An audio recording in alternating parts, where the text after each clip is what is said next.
Thanks. Okay, so basically I'm going to talk about a couple of different results in blind computation and how you can use it to verify a quantum computation. So it's based on joint work with a whole load of different people, but mostly Elham. So let me jump straight in and say a little bit about what I mean by blind quantum computation. So the basic idea is we want some kind of cryptographic protocol for delegated computations. So we have someone, Alice, who has very limited computational power. And we have another person, Bob, who's going to be the person that the computation is delegated to. So Alice has limited computational power, but wants to be able to perform a quantum computation. Bob has a quantum computer, and he's willing to help Alice. But Alice doesn't trust Bob, and Bob won't hand over his device to Alice. So we want some kind of cryptographic protocol that allows Alice to delegate a computation to Bob while hiding the nature of the computation. So hiding the circuit that's performed, hiding the input, hiding the unitary, therefore hiding the output.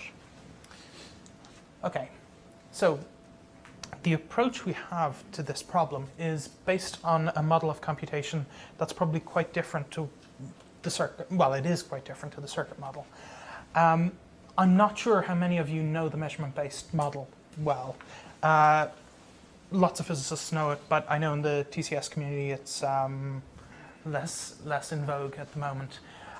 Basically, the idea is that you prepare some resource state, so it's some entangled state of many qubits, and then the entire computation is performed by making single qubit measurements.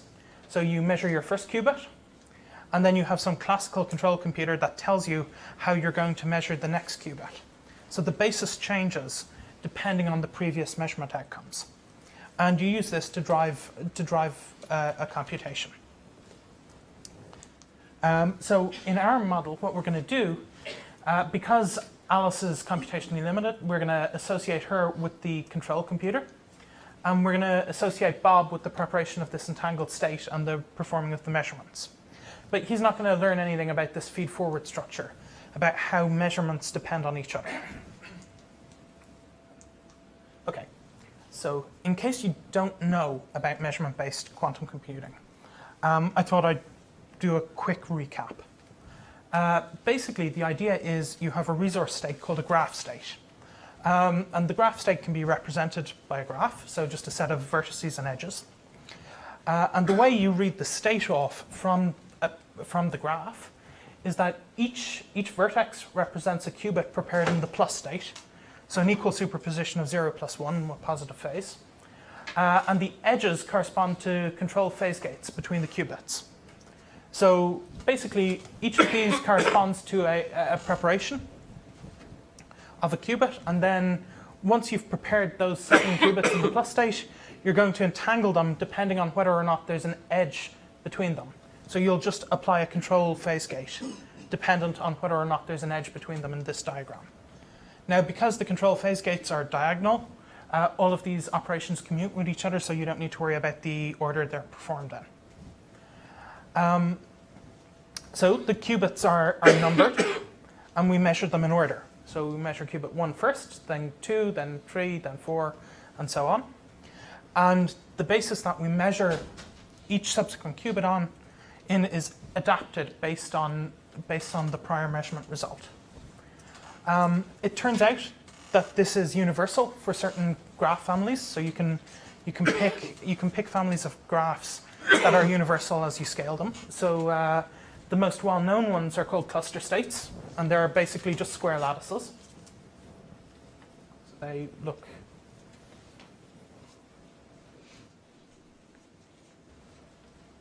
like this. So if you just choose the height and width large enough for a cluster state, you can embed any quantum circuit you want. So a cluster state's universal if you have measurements just in the xy plane, and if you have measurements in the computational basis.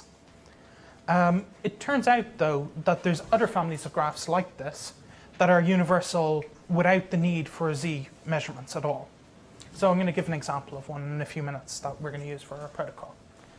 But the other important thing to know about graph states is that z measurements have a very particular effect on them.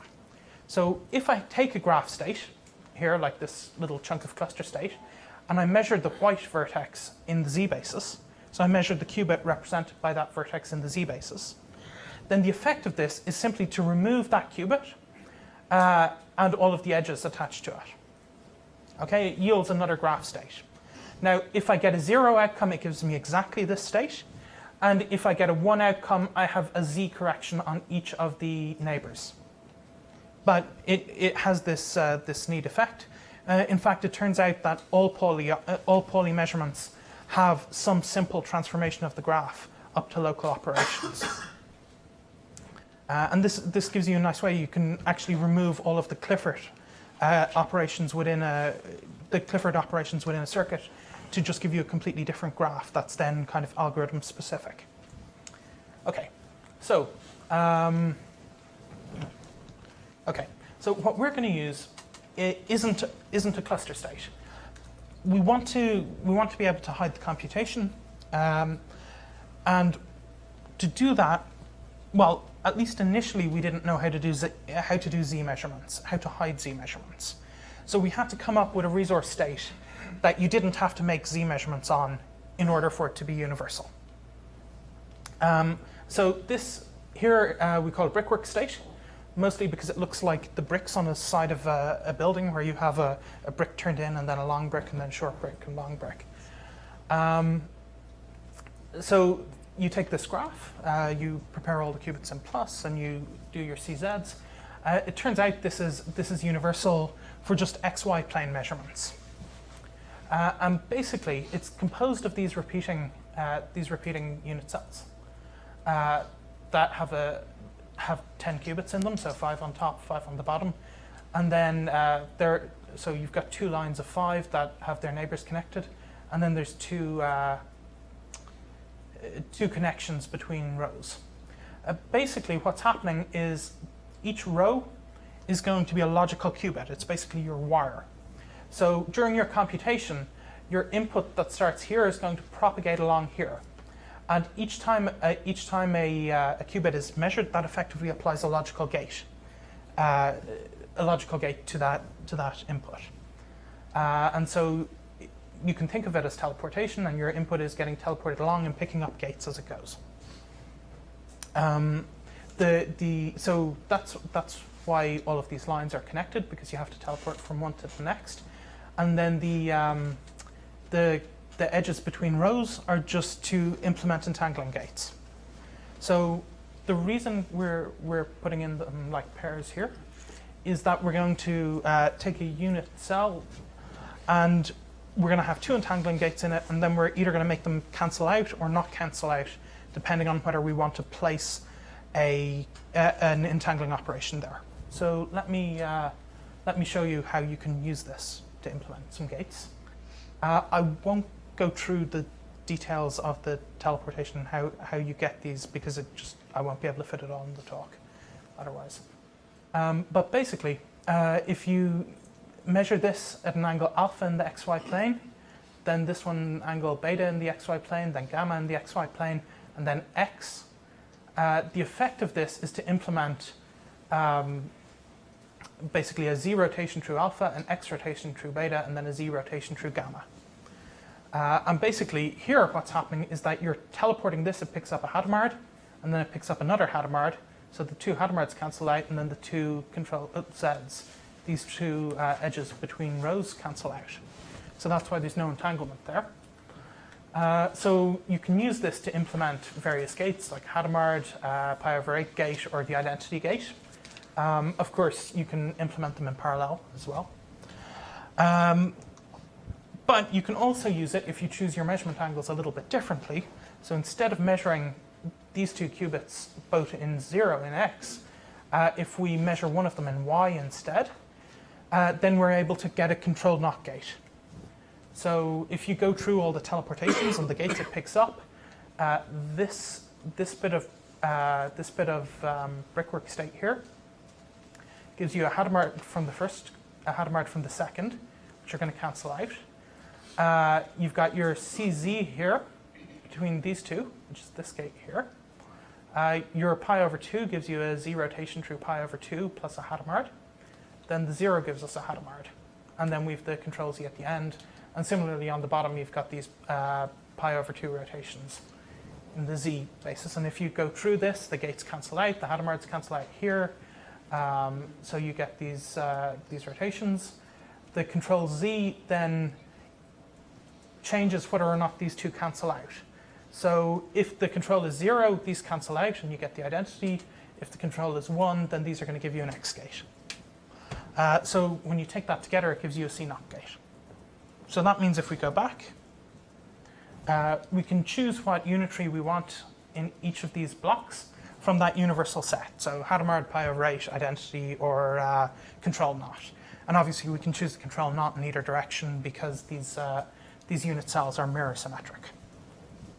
Okay, so that's basically how you can implement a measurement-based computation with only XY plane measurements on a brickwork state. But that doesn't tell you anything about hiding information. So we haven't really gotten to the point of the talk yet. So let me try to get to the point. So supposing we start out with a resource state like this. So this is just the graph state we saw earlier. So if we write it out from the constructive definition, each of these vertices are pluses. Each of the edges are CZs, so we fill them all in. We get something like this. And then our computation is going to progress by us measuring in some basis in the XY plane, perhaps some angle phi 1, and getting some measurement result to M1. And then we measure another angle phi 2, and then M2. Maybe we also have some Z measurements in there. And we get M4, and so on. You go through it that way. And each angle phi or Z, it's going to, the basis for that measurement is going to depend on potentially on the previous outcomes. So on M1, M2, M3, M4. So this is just a measurement-based computation. So we're going to start modifying it now by adding in some redundant operations. So this is just expanding it out. So these XY plane measurements, I'm now writing all of my measurements as being in the Z basis. And I'm just writing in the rotation first, followed by a Hadamard if it's an XY plane measurement. And if it's a Z basis measurement, well, we don't need to perform any unitary. Okay, so far so good. Then what we're going to do is we're going to add in some redundant rotations. So we take our input qubit, we rotate it by theta 1, and then we counter-rotate it. We were going to rotate it by phi 1, right? But this rotation by theta 1, it's a Z rotation. I should have put in a subscript. But these are all Z rotations. So this commutes with the control Z, with the control phase gate. So we're really rotating by theta and then rotating by phi minus theta. So the two thetas cancel out. So this is still the same operation. These two are equivalent. I'm just doing a redundant rotation. So that's straightforward. Then what we can do is we're going to add in a poly Z gate, which is just the same as adding a random multiple of pi into our Z rotation here. So if we do this, if we have our Z rotation and we apply a Z gate depending on some bit R1, then, well, this commutes with everything, right, except for the Hadamard. So the Z comes through the Hadamard, it becomes an X, and that flips our measurement result. So our measurement is now going to be M1, but it's going to be XORed with OR1. Okay? So far, this still implements a measurement-based computation. You just need to be careful that you compensate for these R1s by doing the XOR on your measurement, on the outcome of your measurements. And what we're going to do is we're going to associate Alice with the preparation of these input states. So they're all single qubit states that aren't entangled. And we're going to associate Bob with this intermediate entangling step and measuring step. And then we're going to let Alice do these XORs at the end. Okay? But there's still a problem. Right? So what we've done is we've commuted through the measurements the z measurements all the way through the control z operations to the start.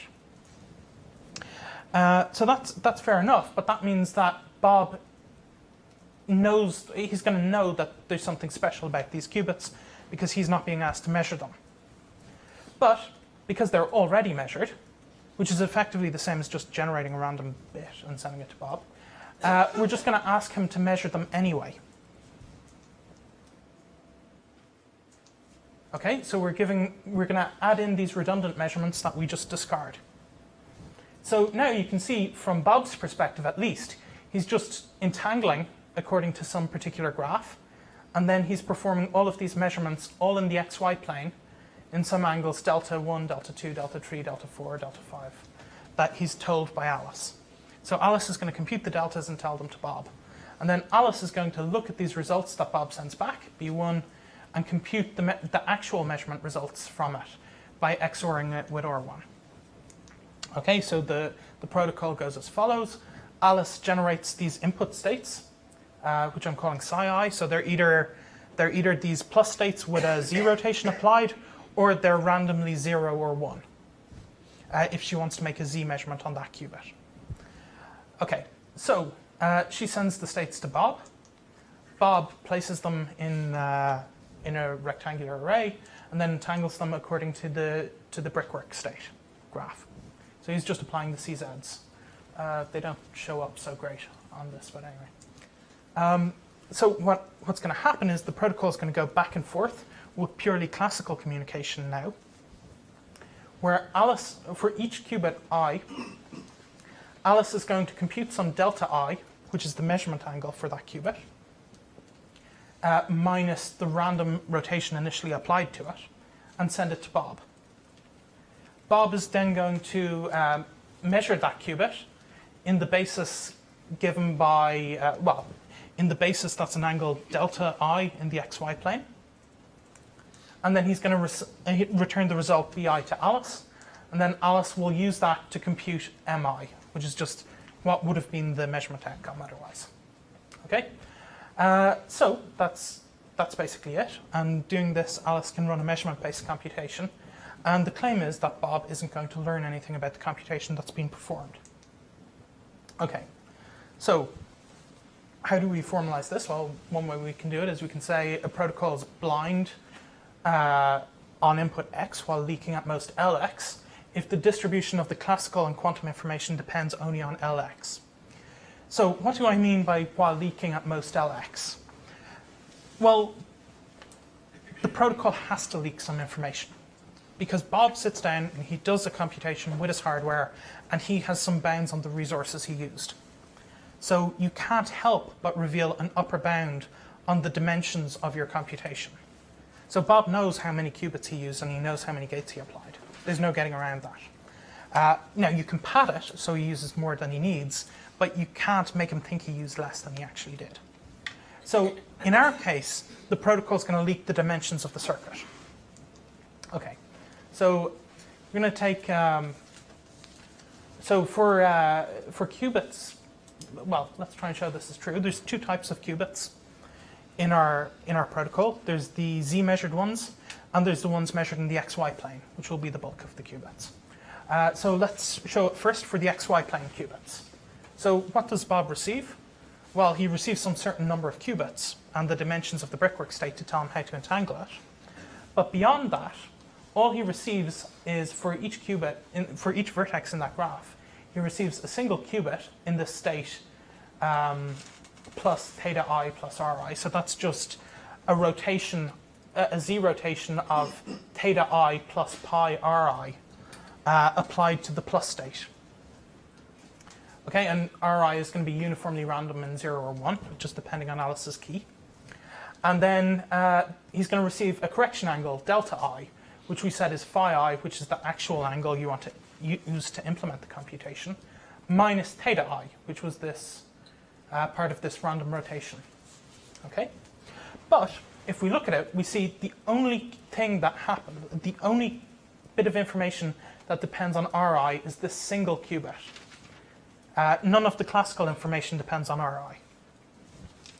So we can trace over Ri, and that's going to give us a maximally mixed state for this single qubit. Okay, so that's always going to be in the maximally mixed state, independent of what the computation is, independent of theta, independent of phi, and so on. And then we look at delta I, and we see, well, okay, although when we write this state out, we had a theta I in it, because if we trace over Ri alone, it becomes independent of theta, we can then see that only delta I depends on theta I. And so if we randomize over theta I, we're going to yield the maximally mixed state for the deltas. So you're going to get a uniform distribution over the deltas, independent of the actual angle to be measured. So from Bob's perspective, all he's going to see is he's going to get the dimensions of the brickwork state, and he's going to get some number of qubits that sums to the product of those dimensions, which are all independently in the maximally mixed state, and he's going to receive angles which are all uniformly distributed independently. Okay? But yet, when you go through the protocol, Alice is going to obtain the right result at the end because we just obtained it straight from the circuit for a measurement-based computation by just adding redundant stuff that cancelled out. Okay, so what about the z-basis states? Well, here we're sending a qubit that's either, well, we said we prepare a plus state and then measure it. Well, that's the same as if we just randomly choose to send a 0 or a 1 and keep track of what we send. So Alice is going to send 0 or 1, randomly chosen, and the measurement of that qubit, well, that's just uniformly randomly chosen because we added them in. We don't care about them. They don't do anything. So both of these pieces of information are again going to be uniformly distributed. So they satisfy exactly the same distribution as for the xy plane qubits. So our protocol is going to be blind while leaking at most the dimensions of the circuit. Okay?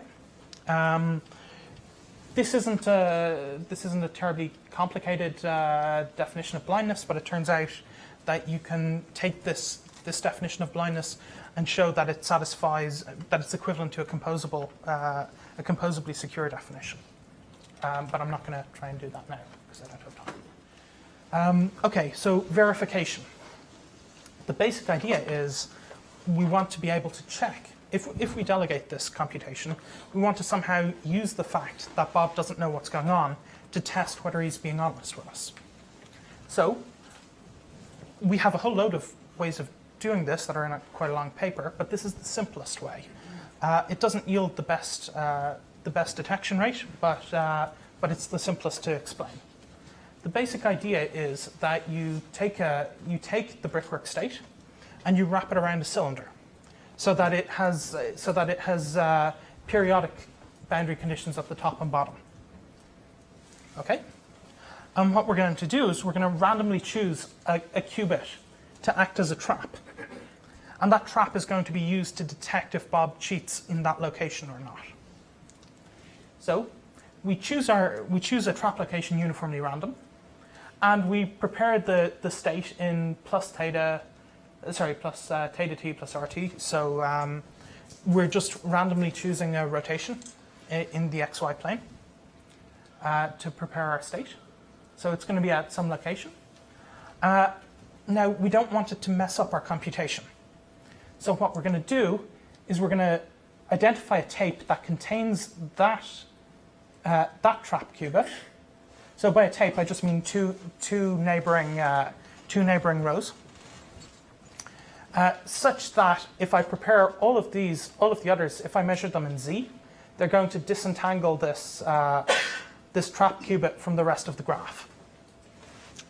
And we can always do this. If this had been over here, instead I would have had to pick the row above it instead, but you can always do it with two neighboring rows. So we do that, and what it does is it yields this disentangled trap qubit and the remaining qubits in the computation, which are still on this brickwork state that's wrapped around the cylinder, but with this strip of two rows removed.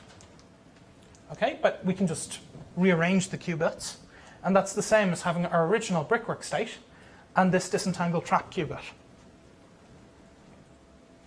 Okay, so my claim is then that if you measure this trap qubit, and you decide whether you're going to accept the computation or not, depending on whether this matches the value you expect for it, then the probability of you accepting an incorrect outcome is bounded by 1 over n, where n is the number of qubits. If we measure all the qubits, and if we don't measure, if we have some quantum output, then it's going to be 1 over 2n. And importantly, the detection isn't going to depend on the computation that's performed. So your probability of detecting it is completely independent of the computation because it only depends on whether the trap was disturbed.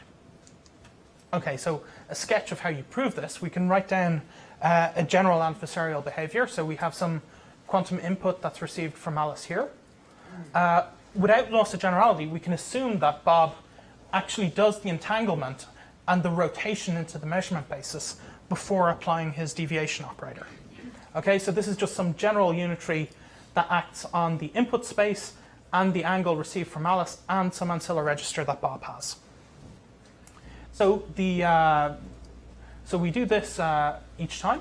The reason that we can assume that he acts correctly is just that it's a unitary operation, and so we can always absorb its inverse into U1 and U2, UK, and so on. So we go through it that way. It turns out that this is a bit messy to deal with because there's all the back and forth interaction. So we want to get rid of that. So instead, we can just treat it as a sum over computational paths and treat each path separately, and that allows us to effectively remove the interaction. So that gives us something like this, where we have moved all of this deviation to the end, and those operators changed, but we get this at the end.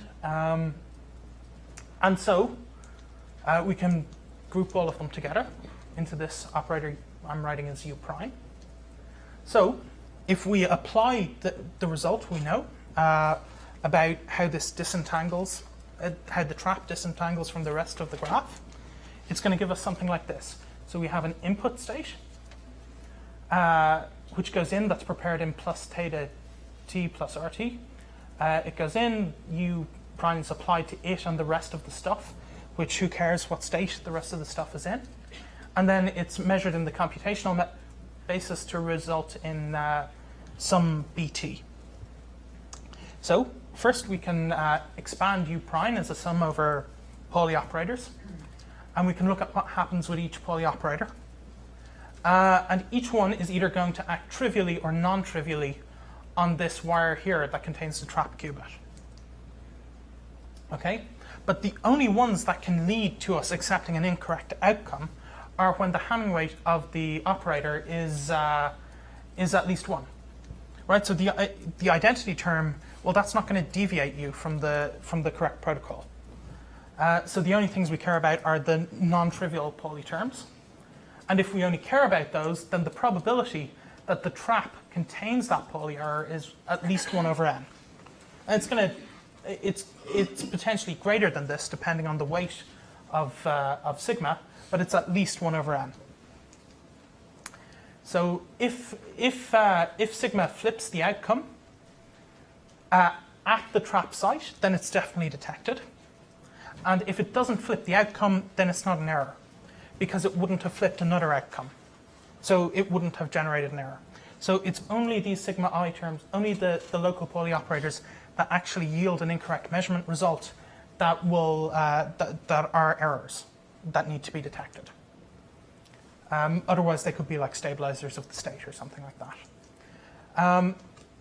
If you have some quantum output, you could have your trap in your quantum output, and okay, Alice then needs some way to measure that. So you can imagine it maybe going off to a third party or being returned to Alice and her measuring that particular qubit. Then the probability of detecting the error is 1 over 2 instead of 1.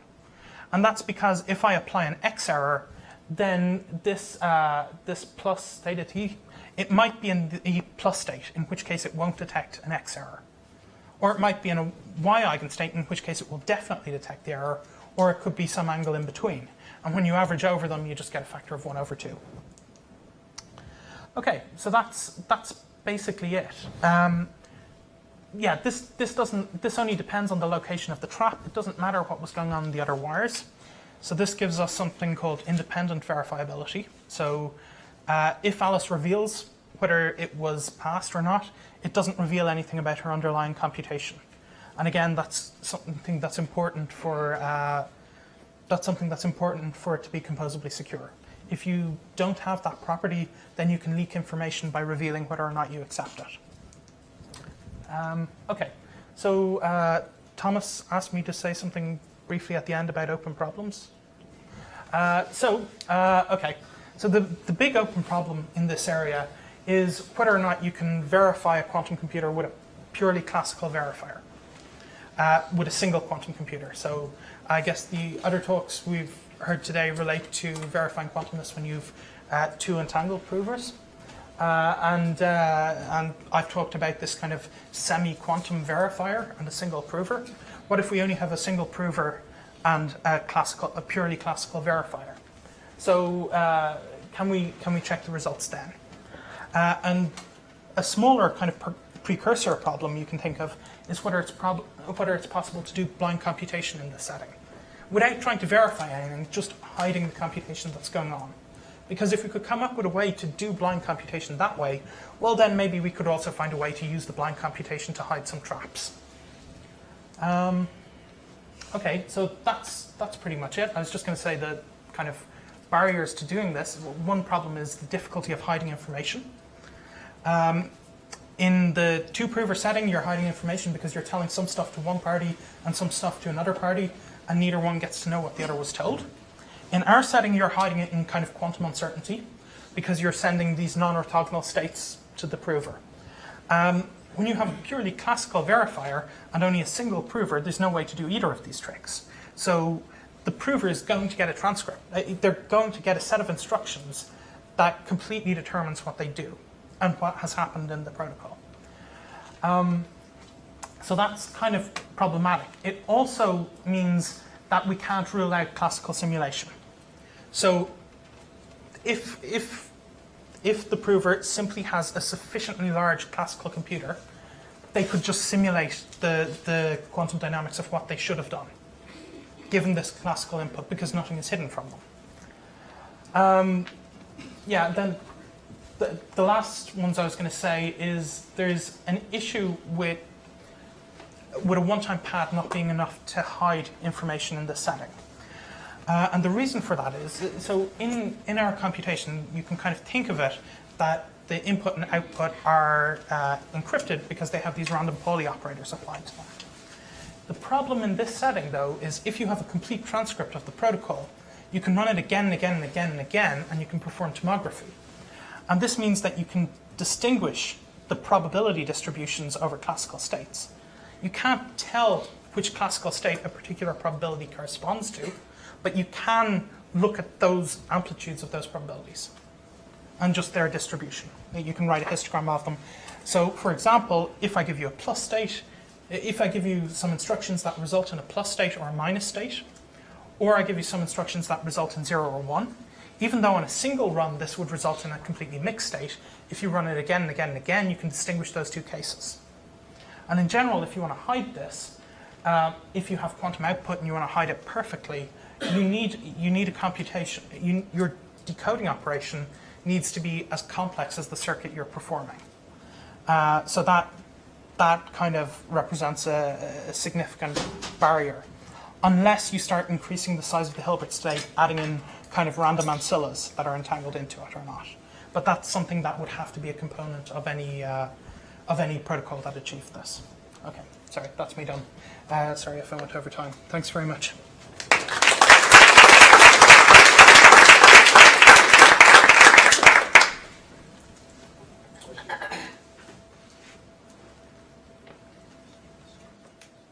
So why do you believe IP of BQP is equal to BQP? You think it should be true? I don't know that it's true. It's an open question. Maybe so it's not true. There's no evidence for it or against it, but you feel that it should be? Well, we've kind of looked at it two ways now. So we've looked at it, and Dorit's looked at it, and others from this point of view of a semi-classical verifier. And then Umesh and Ben and Falk have looked at it from these CHSH games. So where you have two provers, and in both these cases, it seems that you get exactly BQP. So I guess it's interesting to ask if you remove either one of those restrictions, whether you can get down to an interactive proof for BQP or not. I don't know either way. I've been kind of trying to think how to do it. I think I have some ideas maybe, but I'm not sure. Question, your first barrier, Yeah. in the case of Ben's talk and how he would achieve delegated computation using many provers, so there's a clear principle behind this, which is this rigidity phenomenon, and you're taking advantage of the no signaling principle, and as you said, you're sort of hiding information in this no signaling principle. Here it's interesting, you mentioned something, you said, well, I wanted to ask you if there was also a clear principle behind this approach, so single prover approach. And you mentioned something about using non-orthogonal states. We're using non-orthogonal states. We're using the fact that you can decompose the maximally mixed single qubit state in many different ways. And we're using that to encode our gate. So you can use this non-orthogonality to hide information as well, in a kind of similar way. But you don't, can you relate it to, like a violation of CHSH inequality is like one of these fundamental things. So there's, can you relate it to some uncertainty principle that you'd be using, or? You can think of it as measuring half of an EPR pair, right? So if you prepare some EPR pair, you've two qubits coming out of it, and you measure one in some basis. You do ORZ theta, and you measure it. Right, the result of this outcome is exactly the distribution that we send to.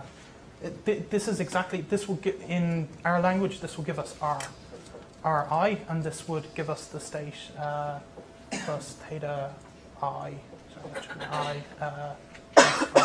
pi. So it's like measuring half an EPR pair in the same kind of way that there's this kind of correspondence in QKD. That you can think of the Eckert protocol and the BB84 protocol as being different ways of viewing the same thing. There's something going on there, but we're not using CHS games for verification in ours. We're just using the no signaling property.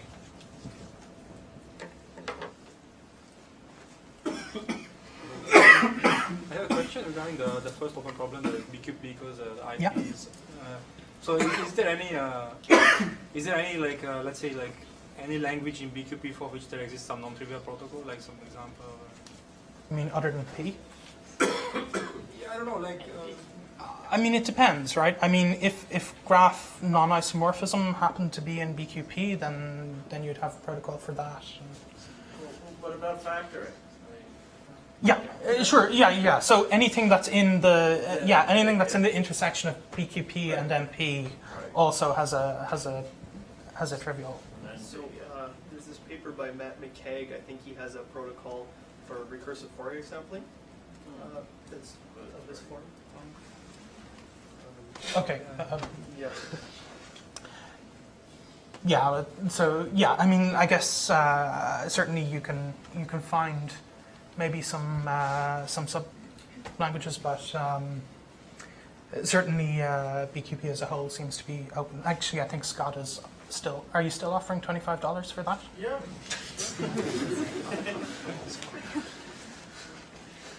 It's probably worth less for inflation than when I first offered it, but whatever. Right, let's thank you again.